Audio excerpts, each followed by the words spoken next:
In our episodes, we discuss cases and topics that might be distressing or disturbing to some listeners.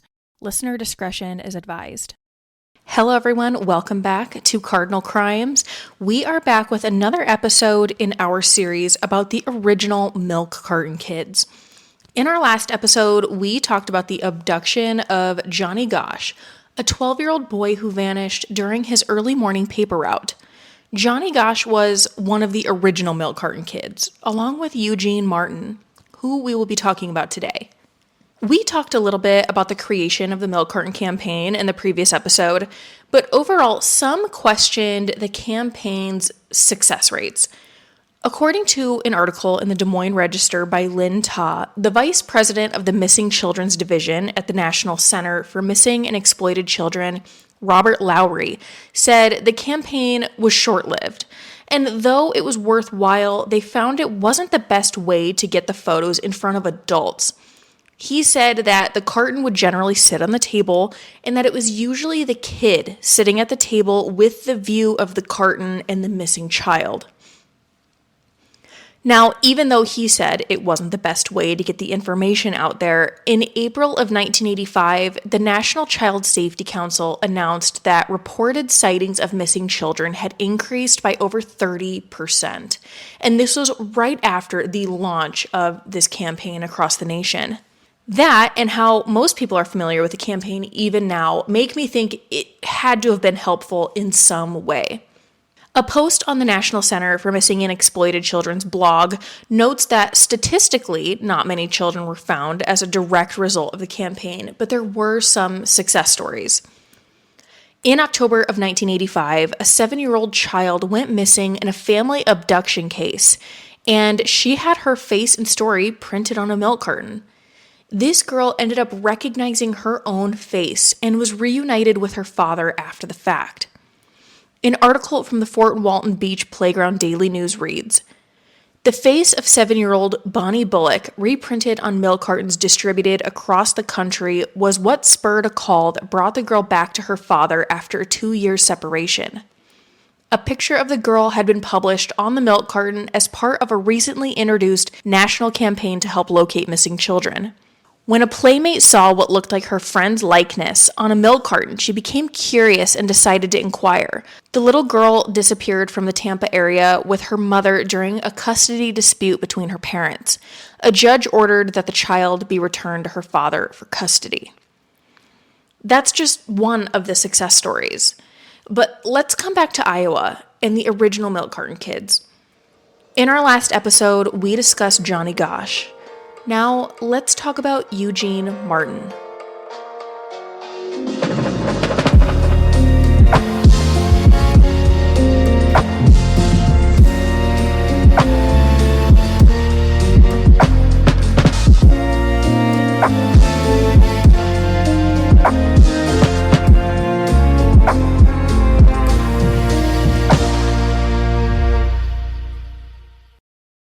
On the morning of Sunday, August 12, 1984, Eugene Martin, 13 years old, left his home around 5 a.m. to deliver the Des Moines Register.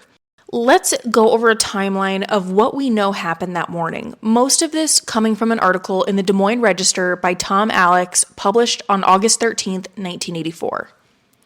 The article says that Eugene Martin left his home at 5 a.m. to deliver papers. Eugene's dad, Don, said he heard the alarm go off in the morning, but otherwise didn't hear anything else. Normally, Eugene would go on the paper route with one of his brothers, who was 16, but apparently the night before, his brother had stayed at a friend's house and wasn't home yet, so Eugene did the route alone on this morning. And he would have gone to pick up the newspapers first at Highview Drive and Southwest 14th Street. At 5:10 a.m., a man named Connie said he saw Eugene sitting at that very corner with his paper bag at his side. Connie said he was on his way to play golf. He noted that he waved at Eugene and Eugene waved back, and also said that he didn't have his papers yet when he saw him. Now, between 5:10 and 7:15 a.m., and I'm piecing this part of the timeline together on what sounds the most logical, a woman called the Des Moines Register in the morning to let them know she hadn't yet received her paper. And she said that there were still papers sitting on the corner, and she wanted to know if she could just go pick up one of those. Now, according to the Des Moines Register article I'm using for most of this timeline, this was when the newspaper employees first learned that something was wrong. A newspaper route manager named Paul Porter came by this location, this corner that this woman had said the papers were sitting at, and saw that papers had been folded with rubber bands and left in a bag. Paul figured that maybe Eugene had taken a few papers to deliver, but was coming back for the rest. But around 7:15 a.m., Paul came back and saw that the papers were still there, and at this point called Eugene's father, Don. Don said at this point he started looking around his own house, but then he got dressed and got on his motorcycle along with his brother, Ron, to start looking for Eugene. In an article published on September 2nd, 1984, in the Des Moines Sunday Register, Janice Martin, Eugene's mother, recalled the day her son disappeared. She said the night before, Saturday, August 11th, she had to work late and didn't get home and to sleep around 3 a.m. She said 4 hours later, so around 7 a.m., her sister-in-law, Linda Martin, called her. Now, Janice and Eugene's father, Don, were separated, and Janice lived in a different part of Des Moines. On the morning of August 12th, Linda Martin called and told Janice that Eugene had vanished on his paper route. Janice said it took a couple seconds for it to connect, but right away she was certain he didn't run away. She had just talked to him the previous Tuesday about his upcoming birthday, and Eugene said he wanted to have a party like his brothers. My guess for the timeline is that the route manager called Don around 7:15. Don looked around his house. Then Don probably called his brother Ron, who told Linda, who then called Eugene's mother Janice. That seems to closely match up with what she said when she said she was informed by her sister-in-law that Eugene had vanished. Now, Eugene's parents say that he hadn't mentioned being harassed in the past, and that he wasn't the type to talk to strangers, in that overall he was a shy kid and normally wouldn't talk to someone he didn't know, and definitely wouldn't just randomly strike up a conversation with someone. So, at 7:15, the route manager calls Don. Don looks around his house, then called his brother, and the two go out on their motorcycles to look for Eugene. Then, according to an article in the Iowa Press-Citizen published on August 13th, 1984, Don officially reported Eugene missing at 8:40 a.m. Immediately following Eugene's disappearance, his parents and step-parents found themselves under the scrutiny of detectives and reporters. The heightened attention was absolutely because of the stark similarities between his disappearance and Johnny Gosch's, but also because of other missing person cases in Iowa at the time that remained unsolved, namely Corinne Perry, which we talked about in an episode a few weeks back. Initially, police investigated the possibility of the situation being related to a domestic dispute. As I know has to be standard, you look to those closest to the person first, but they ruled that out quickly and pretty much immediately treated the situation as an abduction and a kidnapping. Police immediately looked in the area where Eugene would have picked up his newspapers, where his paper bag was found. They canvassed the area, went door to door, looking for any information at all. One initial lead police pursued was looking for an individual driving a green and beat-up car. Reports say, quote, "A car described as green and beat up was seen in the area of Southwest 14th to 18th Streets, a white man about 25 to 35 years old driving it. The man had dark hair, parted in the middle, and a 2 or 3 day old beard. The driver may have been following two girls who were in the area at the time. The car was last seen around 5 a.m.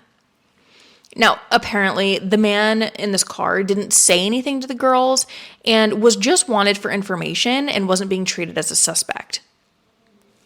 With the case being treated as a kidnapping, federal authorities were involved early on, and the case received national attention. An article in the New York Times published on August 15th, 1984 said, "The FBI is searching nationwide for a man described as a loner in the disappearance of a newspaper carrier. Federal agents said today that there might be a definite connection to the disappearance of another paper carrier in Des Moines in 1982. Authorities issued a nationwide bulletin for a man between 30 and 40 years old, 5'9", clean-shaven, and with a medium build.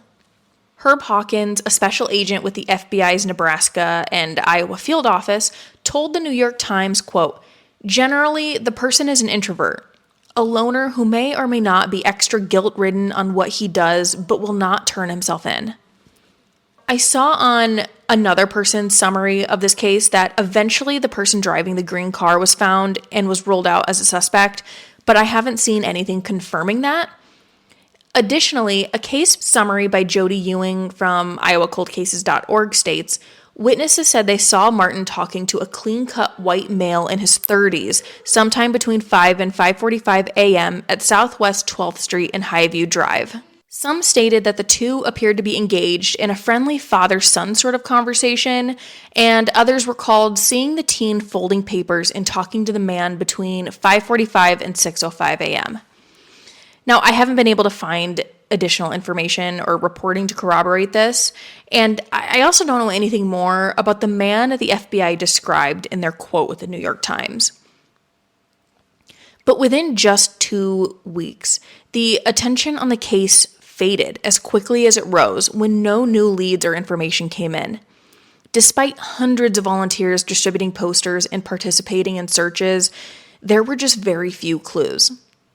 The toll this type of tragedy takes on a family is hard to describe. Just weeks after Eugene's disappearance, Janice Martin found herself often sitting in her apartment alone by her phone, waiting for a call with any news.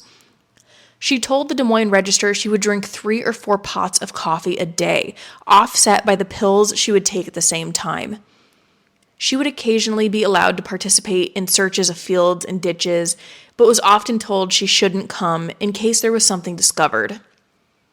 Janice, and I'm sure Eugene's other parents, also received immense criticism from the public, from those insinuating his disappearance was their fault. People would criticize Janice for working as a bartender. She would receive random phone calls from strangers telling her if Eugene had just been home, he'd still be here today. It's hard to imagine the pain all of that must cause on top of everything else. Eventually, the family hired their own investigators and welcomed tips from psychics. They investigated themselves thoroughly. Now, James Rowley, a retired Des Moines detective, definitely recognized the similarities in the two cases, Eugene's and that of Johnny Gosch, but still had questions about how they were linked. He asked specifically, why was there a 2-year gap? He didn't believe that was how serial killers worked. He commented that criminals' growing appetite for crime doesn't allow for lengthy holding patterns.